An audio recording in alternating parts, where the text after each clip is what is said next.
Hey guys, this is Sergey Glaucus. Today I am with Emanuel Cinca. He flew into Bucharest from Vienna in order to be here for all the affiliate events in Bucharest.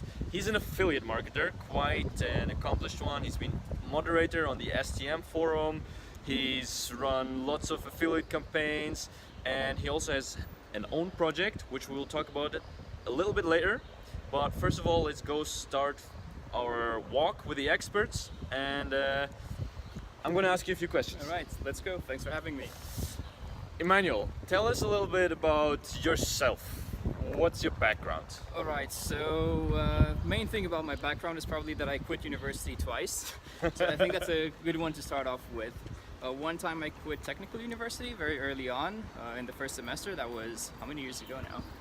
So we're 2018. That was 8 years ago almost. Was it? No. Yeah, it was.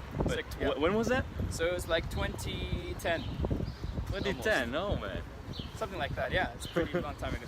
So quit that one. Let's walk here. Sure. So I quit that one. That was a technical university, so I have a pretty decent background when it comes to programming and technical things. Then later on, I started business administration university, and that one, like, it was pretty boring overall because it was you got taught about business by people who are teachers and have no idea about business. So I wasn't thrilled about that one either. And around the same time, I got involved in the poker scene. Was pretty good, and through that I met a partner that I'm also working with now from Vienna, and that's kind of the reason why I also moved there. We started a business together back to a bit over 5 years ago. That was 5 years ago. Yeah. What was your first degree? What did you study? Computer and information technology, so it's like engineering, basically. Oh, nice. So you have a similar background to me. I'm also an engineer.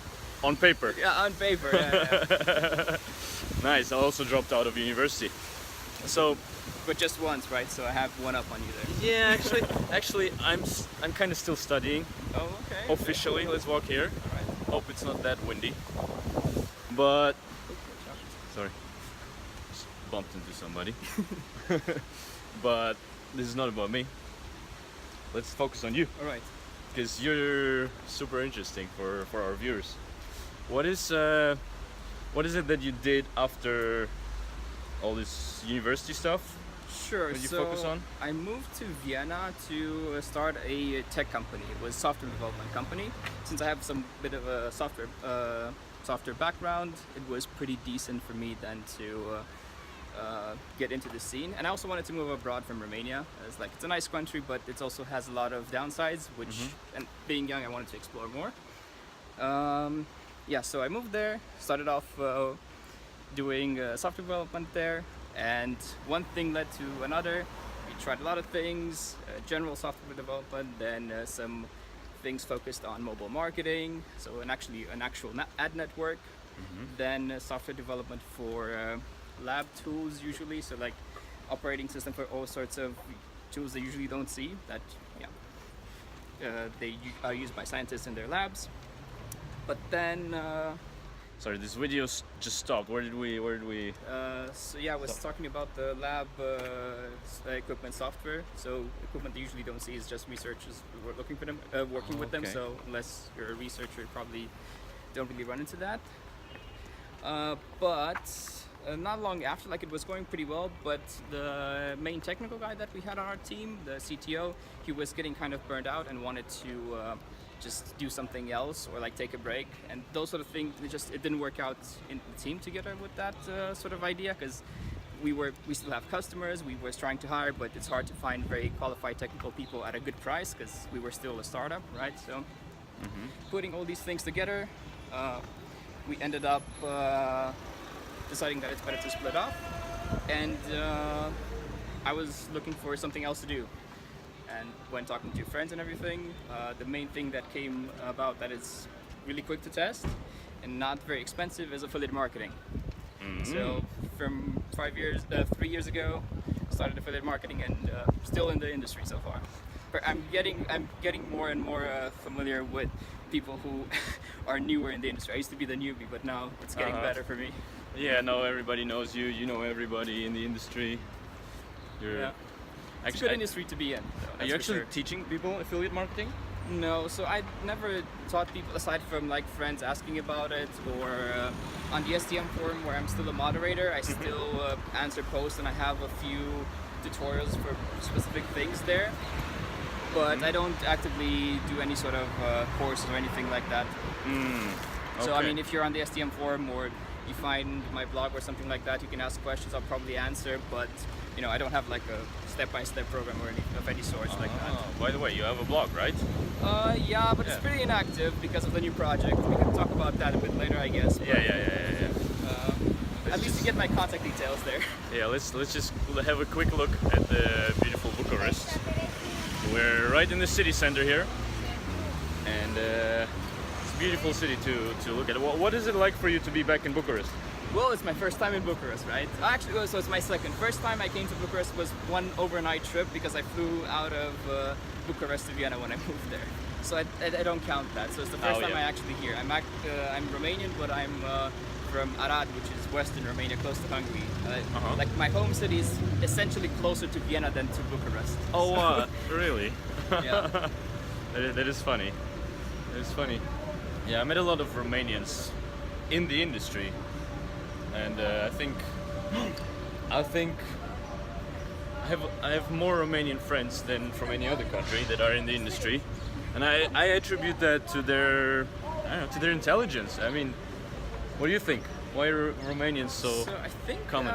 in general there's a culture of like figuring stuff out in Romania in general, and we have really good internet here. That's another plus. Like it's easy to access internet, and then most of all, it's really motivating to have your own business when you come from a poorer country. Like you have more control of what you do, and especially if you think your government and your politicians are generally more corrupt than the average.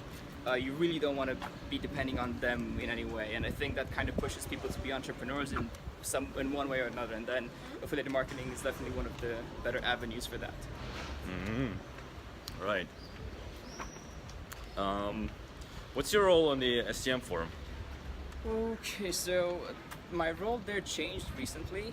During 2017, so last year, I was the head of the forum's business operations, so working really in depth with the team on things that were going on and things that we wanted to do in the future. But then at the beginning of this year, I thought that it's just like, although the team is great there and the project is really interesting overall, it's just not for me because at the end of the day, it ends up still being kind of a job per se. So it's not thrilling. So as much flexibility as a job can give you, it's there, but it's still a job. So my goal for this year was to quit that and try to go into something that's my own project. Bump in the road. So build something that's my own project instead of working for other people. As cool as that is, and I think a lot of people would want to work with STM, and I think you should if you want that, but it's just not for me. Where do you see yourself in the next couple of years? Where you're? That's a tough one. I know. Yeah, I mean, generally, I usually don't plan that far ahead because everything that I planned, let's say, since moving to Vienna, never really panned out the way it should have, the way I planned it out, right? So the main thing I'm focusing there, I would say, and that's the closest thing to a plan, is being smart with the money I can make and trying to become financially independent, which just means, in my view, that you can own your time. So you don't have to, basically, if you don't want to work, you don't have to work. Yeah. And that's different for everyone. It means having a certain amount of money, and that the amount is different for every person, but that's what I'm working towards the most. So that's kind of my plan in a nutshell. I don't see myself traveling in that place or moving there or any of those sort of things yet.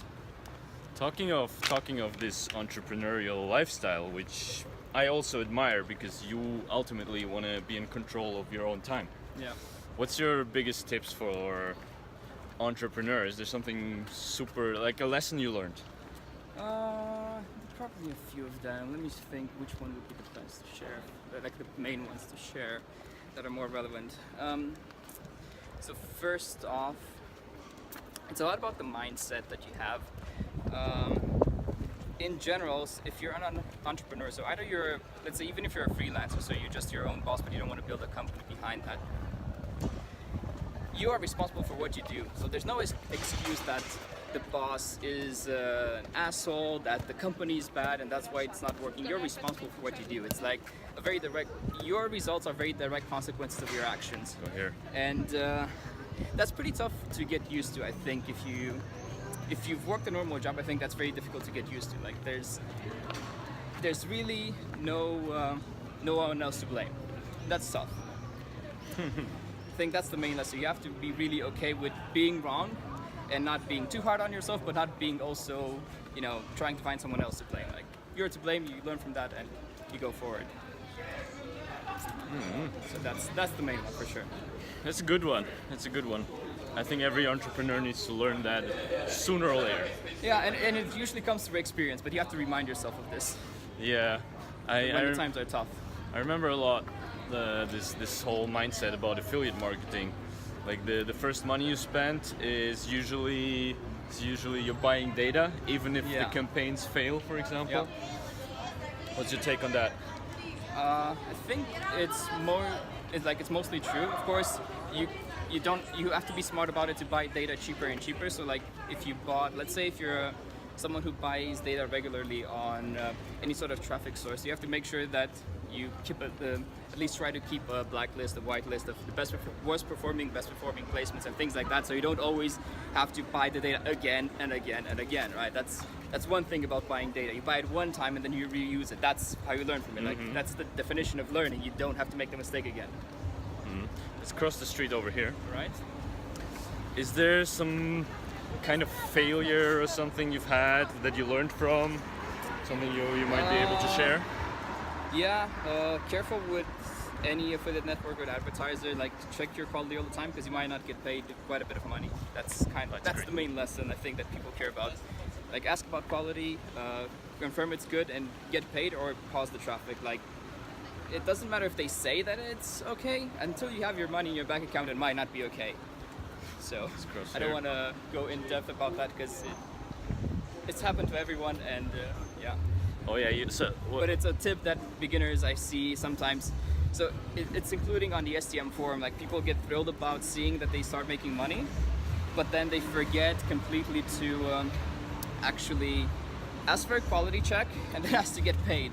And then it's just the nature of the industry. Like people are lazy to check for these things by themselves. And then you wake up like 2 weeks later when you actually start getting low on cash. You have to.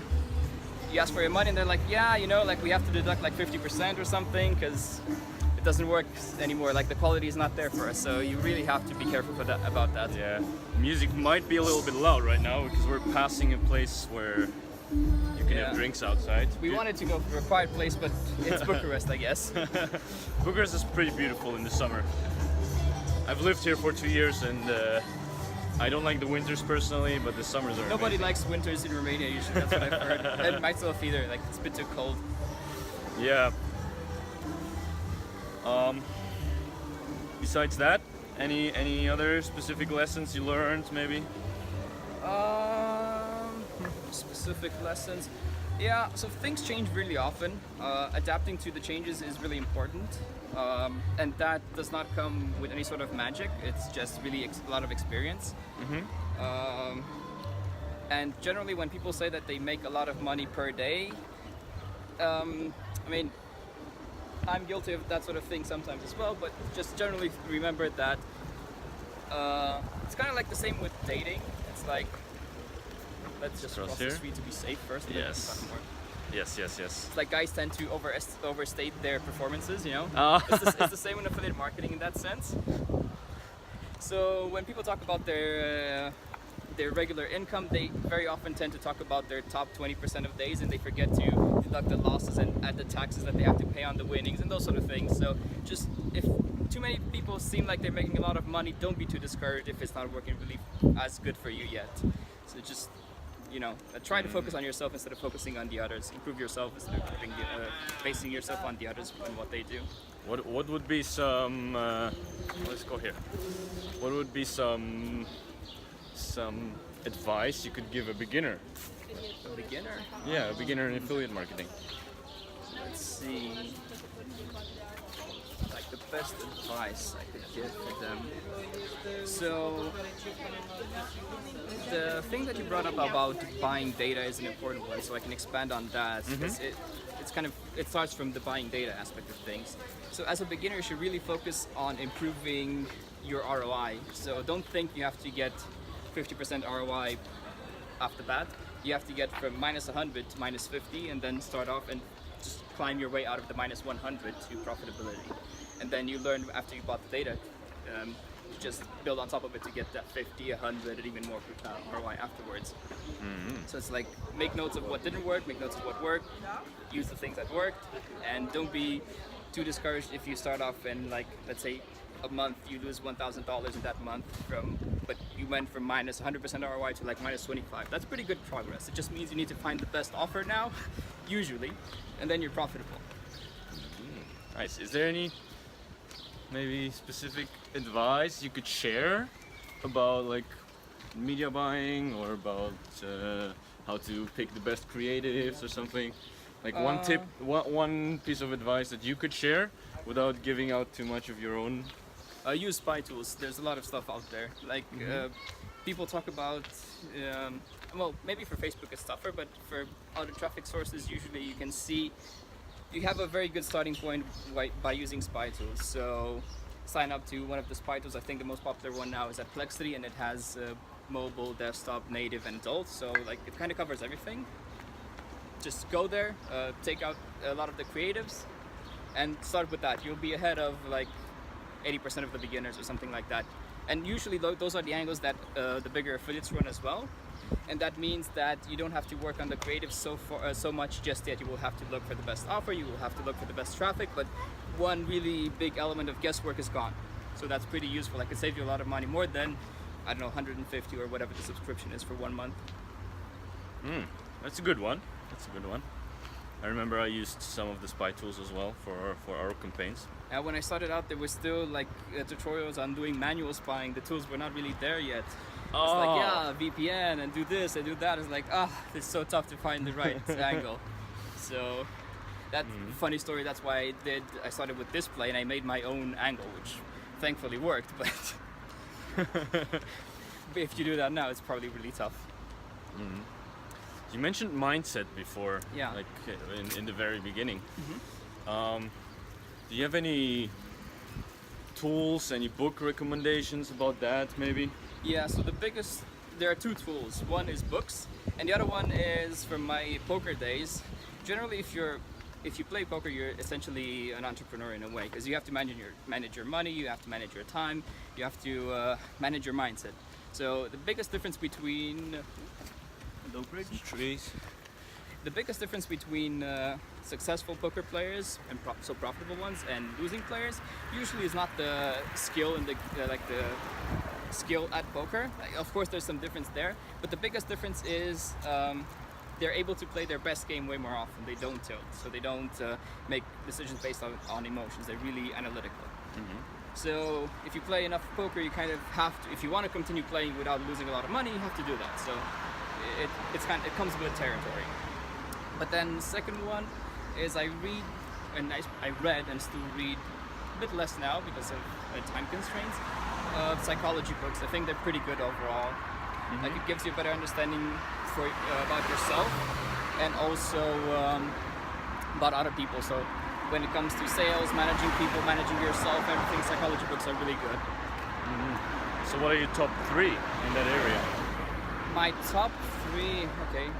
So number 1 is for sure The Social Animal by Aronson. I think it's Elliot Aronson. I usually remember the last name only, so sorry about that. So that's a really good one. It's essentially, it contains all the information from any other psychology book in a way. So he cites a few of the other ones, but then if you read other psychology books, this is the most cited one, most likely. So then it's the best one for sure. It's a bit longer, but it's the best one. Then the second one I would recommend, I think it's also really good for affiliates, so I'm gonna mention this one, is Predictably Irrational by Dan Ariely. Oh, I've read that one. Yeah, so that's really good. That was amazing. Yeah, I followed his course on Coursera as well, so I first followed that and then afterwards I read his book, so it's really good. He talks a lot about behavioral economics and then what economic decisions that just don't make financial sense people make. Then that's very helpful for you as a marketer. Then last one, I mean, I have a few of them, but I think I'll have to go with another complicated one. Which is not a difficult read, but a slow read to understand. It's called Thinking Fast and Slow by Daniel Kahneman. Let's cross here very quickly. Yeah, let's do it. Oh wait. We have to be careful here. Yes. Then I think after this one- Bucharest drivers are a bit fast. Yeah, I've seen a few drivers just like stop in the middle of the street to curse at some other people. So yeah, Thinking Fast and Slow. It's like the author is a Nobel Prize winner, I think. I'm pretty sure about that, for psychology. And it essentially talks about how the mind has two systems. One which is like the reflex system, where you do things without thinking about it. It's just a reflex, so it's like you act on impulse. And then the other one, which is the rational thinking through type system. And then he goes into detail which system does what, how they interact together, and just in general you learn way more about why people do certain things, which is again very useful and typical of marketers as well. That was loud. So yeah, those are the top three. Top 3 about psychology. Yeah. Those are actually really good suggestions. Some of them are like number 1 and number 3 you mentioned are on my to read list. Number 2 I read. They're definitely good. Awesome. Any business books you've read? Yeah, I've read a few of them. I think favorite one would be, I mean, I can recommend 3 here as well, I think. So, Yes, please. Yeah, number 1, the Personal Mba by Josh Kaufman. Of course, the name is a bit exaggerated, so you don't replace an MBA completely, but you get a lot of the information what you need to run a business when it comes to like from all aspects. You just don't go into like financial planning and cash flow and those sort of things, cash flow modeling, and those, like very detailed things, but you understand the main concept behind starting and running a business. Then, well, I have to think about the name of this one because I read it recently, but I might have to Google it. Let me just check. Yeah, of course. I think Take that's your time. fine. So I can recommend the other one while I Google this one. The second one would be. Which one am I gonna recommend? I'll talk in the meantime. Okay. So far I've learned that there's a lot of knowledge in psychology, which I knew, but Emanuel just reinforced that statement. So it was, yeah. There we Basically, go. if you don't read yet, you should start reading. Yeah, and then continuing with the recommendations. So it's called High Output Management by Andrew Grove. So for those of you who don't know, Andrew Grove was the CEO of Intel a while back. He passed away. I'm not sure when, but I'm pretty sure. Hopefully I don't give wrong info, but you know, in case you Googled it. And he was basically CEO along the time when Intel had a lot of big pivots and changes, which made them ultimately the huge giant, like the tech giant they are today. And he goes into detail of how, whether you're running a very small business or you're running a really big one, the principle stays the same. So that's very good as well to read. And Those then, two. yeah, the third one. Okay, so I'll go with the one that is probably really good for anyone who has their own product. And it's called Delivering Happiness by Tony Hsieh or something. I don't want to mispronounce his name. He's the founder of Zappos. He was an investor before. He talks about the whole story of Zappos, from starting off to close to being acquired by Amazon. But the main thing that put them as a really good acquisition by Amazon was their just incredible customer support. And I think if you have an own product, you will understand after reading the book why customer support is basically your main tool for being successful. Heard about that one. It's Also on the reading list. Also on my reading list, but I forgot about that. Like, because there's so many books you want to read. Yeah, for sure. There's always more books you want to read that you can read, right? Yeah. You could be reading all day and Yeah. not doing anything in the business. Now I have something that interests me personally. Do you have any role models? Anybody you look up to for motivation, maybe? try to look around for entrepreneurs that do things that I think are just really good overall in terms of both how, and not just in terms of what products they built, but also how they act. And honestly, it's getting tougher and tougher because I really don't like it when like businessmen get into things like politics. Oh yeah. I don't like that. I think they should stick to business usually. But even that said, I think Mark Zuckerberg is still a very good example. I think even recently, over the past few weeks, he showed how much he's progressed as a CEO in general when he appeared in front of Congress and Parliament. Nope. Let's be careful with the car. There's a car here. So, I mean, whether you like Facebook or not, whether you like him or not, I think if you've seen him a few years back and you've seen him how he behaved in Parliament, you can see that he did a really great job, I think. Because you have to keep in mind he was not brought there to give answers, he was brought there to be blamed for things. And I think he did a good job at explaining where he's not to blame and taking the blame where... And he did a good job at taking the blame in the right way, I think. I mean, everyone likes Elon Musk, I guess. Oh yeah? The thing I don't like about him is that he sometimes tends to, just most recently starts to talk a bit too much on Twitter. So I'm not thrilled about that, I think. Like I said, getting into issues all the time. Who else? And, I mean, you know, just like going back to dialing it down from... Just have a quick look. Hold your thought. There's the parliament here in Bucharest. Wait. Ah, no, there's a tree. Let me just check. Let's just go in that direction. There we won't be able to leave. Yeah. There we go, here in the background. That's the parliament in Bucharest, one of the biggest buildings in the world. Here, up there. You know what the funny thing is? It's the first time I see it as well. No, seriously? Yeah, Now well, we're I've seen doing the pictures, obviously. Okay, we're gonna pass it. Yeah. So you're actually gonna be able... from here the view is better. There we go. Yeah, that's a great view, I think. Okay, now let's continue. Now we're gonna So, pass it, I'm gonna give you a little city tour. Of course, but that's the whole point of it, Yeah. making a city tour and an interview, right? Beautiful. Okay, you held your Yeah, thought. so when it comes to role models maybe that are like closer to affiliate marketing in general, I would probably bring up the founders of STM. I think they did a really good job starting with STM and all the things that they've built out now. I think both in terms of value adding to the community, but also like as a business perspective, they did a really, really great job overall. So I think not just for me, but for everyone, I think STM and Iceland in general should be a case study for affiliate marketing. Oh yes, For sure. they built a great business. Yeah. And one that people actually love. That's pretty tough to do in this in this industry, right? I never miss any of the STM conferences. Yeah. It's in my calendar for every year. Every December I go to Bangkok. Every June I go to Europe. Here or do we go from here? Let's go here, Right. past the parliament. You're gonna see it from very near. Yeah. So yeah, the STM is just it's great. I get so much value out of it. It's amazing.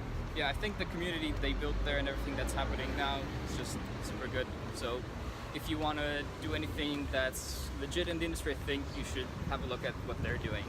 Mhm. So What's your view on networking? pretty much the key thing. I mean, a lot of people say it and it's a bit cliche, but so people say like, how do you find out the secrets in affiliate marketing, right? It's like, oh, I don't know that certain secret. How do I figure it out? And the thing is, remember that Bloomberg article where a journalist who said he's a Bloomberg journalist just found out a lot of the things that affiliates do? Like, what's stopping you from just going to a party and asking people what they're doing, you know? It's like, if that's the issue after you've seen people, like affiliates telling their secrets to probably one of the worst people to talk to about that, journalists, I mean, you're doing something wrong. So networking is just like, it's the key. Journalist knows it, so you as an affiliate should probably know it as well then. You mean the Bloomberg article about Robert Greene? Yeah, Robert Greene, and then like the whole thing with Facebook is feeding affiliates suckers and things like that. So like pretty much, I think it was all negative towards affiliates. So It was a little bit too windy. Let's try to talk a little bit louder. I hope the Let's wind see. is not that bad. I mean, they might think we're protesting if we talk too loud. So you've been away, but they were protesting in Romania for a while now. So if you're here and screaming, you never know. Yeah. Oh, damn. Hopefully it's not too bad. Yeah. Let's check out the parliament here again. There we go. Huge building.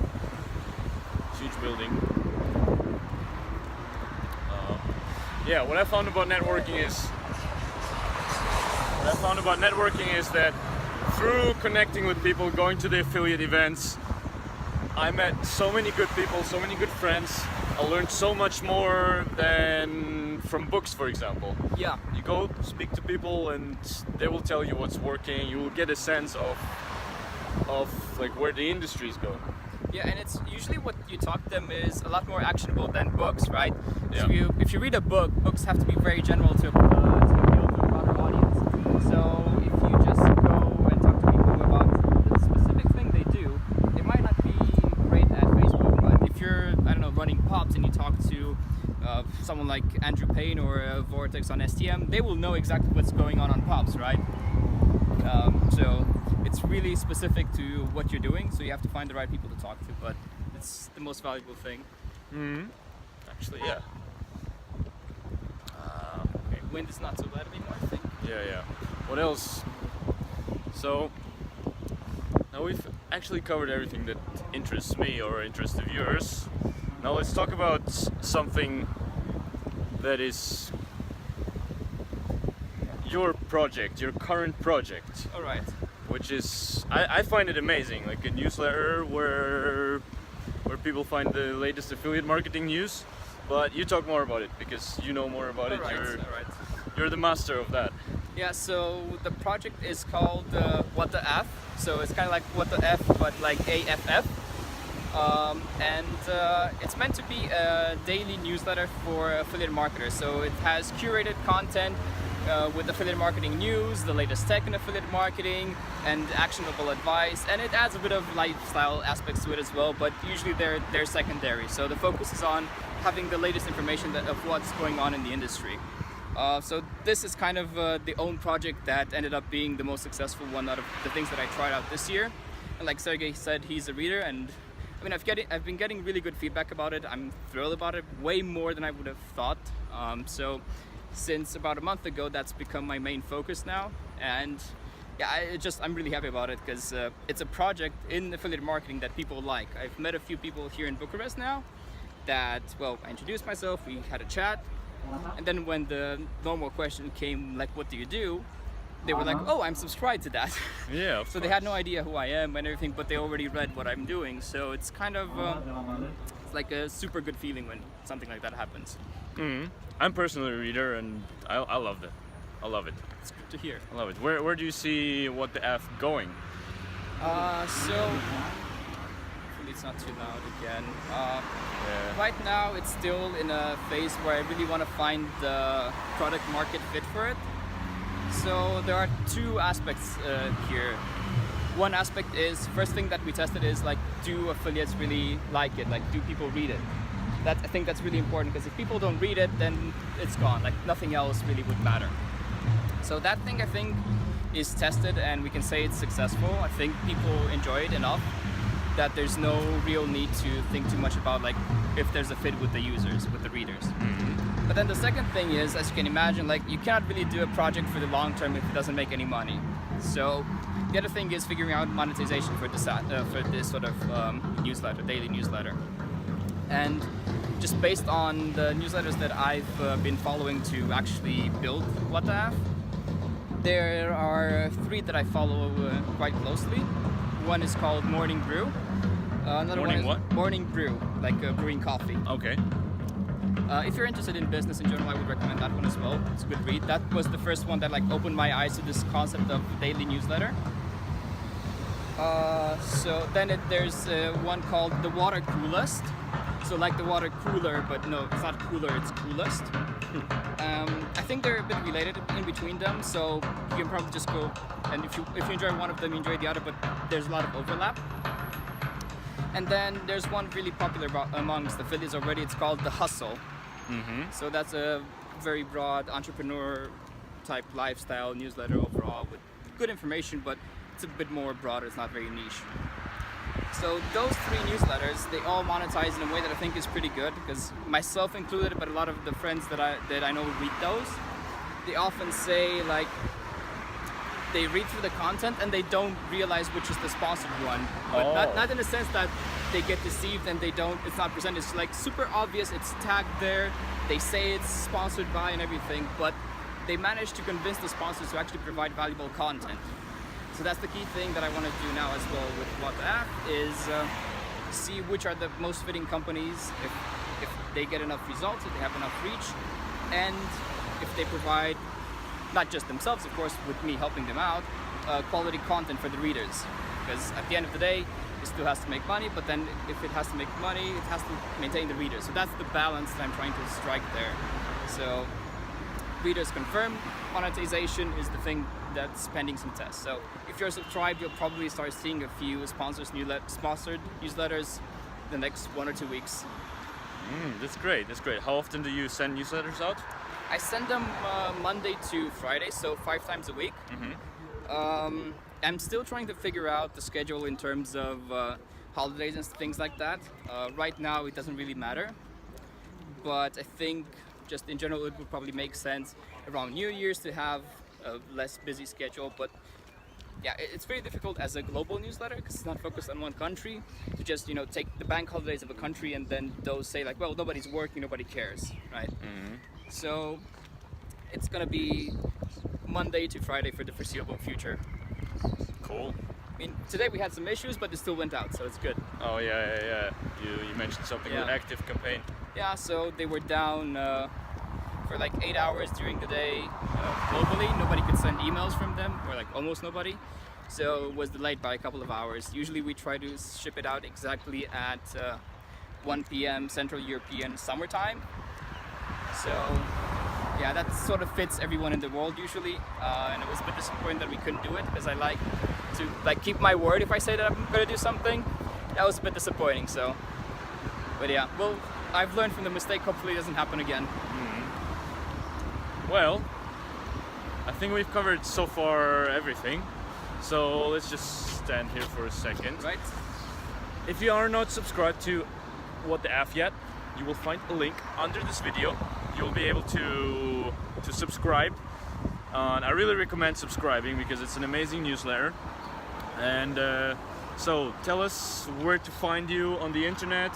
Where, what are your domain names? Where can people find you? Right. So newsletter is at WTF, so WTAFF.co. You can, if you email, if you respond to the emails that you get, I'll get them as well. So that's one way. But then you can also find me. My email is manu@adify.com if you want to email me. And then if you want to find me on Facebook, you can find me at Manu Cinca, C-I-N-C-A, and in brackets Emanuel. You'll probably notice my face there. So I'm not hiding my profile picture. Okay, great. So you will find those links under the video. Perfect. Definitely check it out. I am super thankful for this great interview. Thanks, Emanuel. Thanks for having me. It's been great. I enjoyed the format. I should probably steal the format for What the App. You can do it. You can do it. We can work on something together. And we're gonna continue down this road. We're gonna go and eat something. And I'll see you guys later. Ciao. See ya.